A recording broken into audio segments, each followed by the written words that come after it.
Or, moi, à partir de 56, je suis en porte-à-faux avec lui.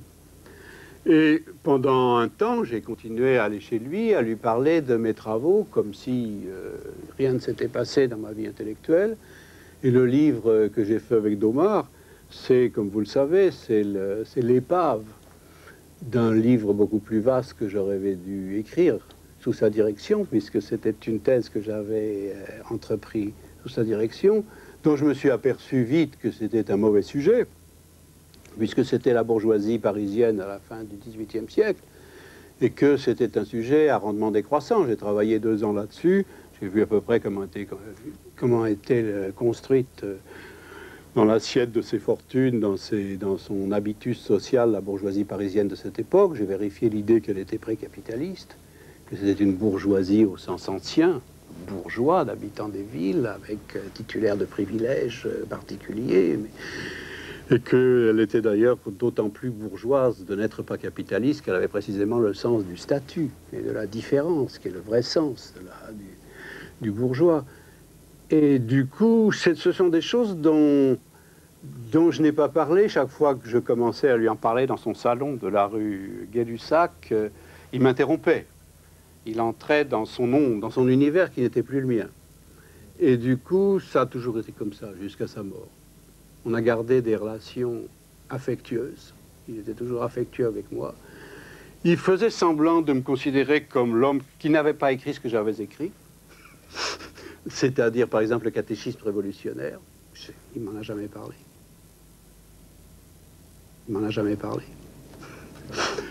Parce qu'il était lié à toute l'école traditionnelle, bien que je ne sais pas exactement ce qu'il en pensait sur le fond. Si bien que j'ai eu avec lui un rapport très affectueux et totalement faux sur le plan intellectuel à partir de 56-58.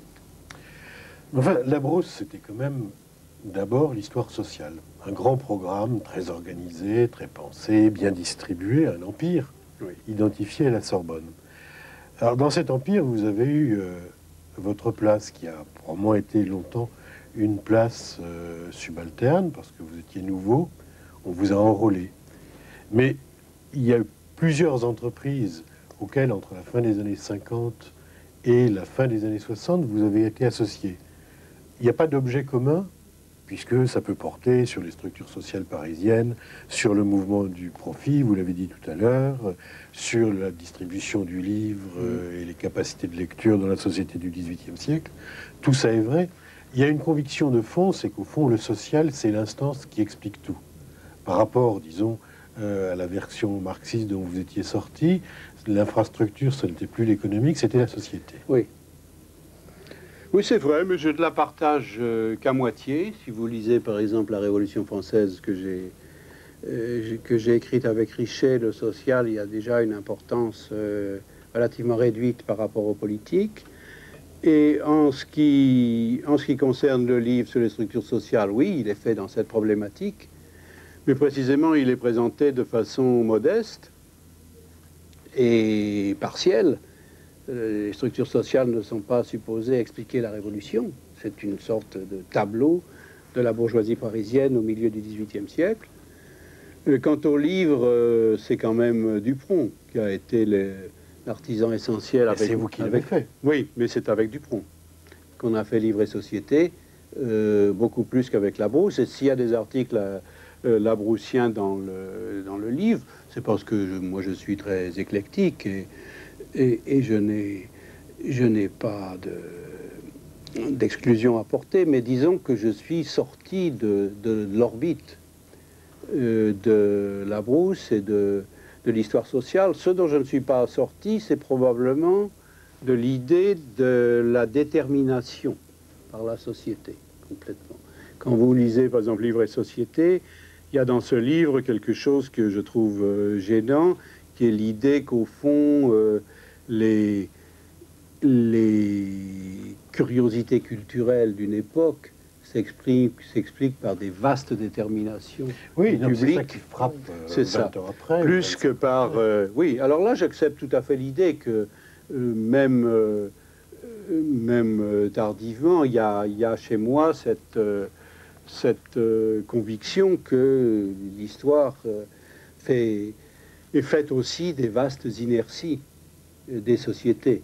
Mais quel soit le dernier mot, la dernière instance, comme on dit en langage marxiste, par quoi se développe le mouvement historique, non, je ne le crois plus à cette époque.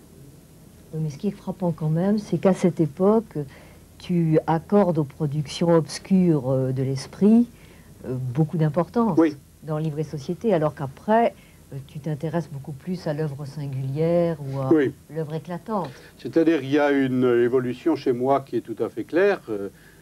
Aujourd'hui, je m'intéresse essentiellement à l'histoire de la liberté. Ce qui me porte vers l'imprévisible, ce qui n'est pas écrit dans le passé, ce qui surgit, ce qui n'a pas de véritable cause au sens où une causalité comporte ce qu'elle produit. Autrement dit, il y a effectivement une évolution chez moi qui est d'ailleurs de plus en plus forte ces dernières années. Je pense de moins en moins que le passé est déterminé ou que l'histoire est prévisible, puisque c'est la même idée dans les deux cas.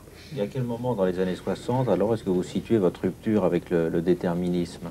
Écoutez, même dans Penser la Révolution, dont nous allons parler, à mon avis, il y a un accent trop prononcé mis sur le caractère immaîtrisable, incontrôlable par les individus de l'événement. J'ai tendance aujourd'hui à attacher plus d'importance à la partie de l'histoire que les contemporains peuvent comprendre par rapport à ce que j'écris dans Penser la Révolution, ou dans une verve un petit peu comparable enfin que j'ai tiré de Michelet.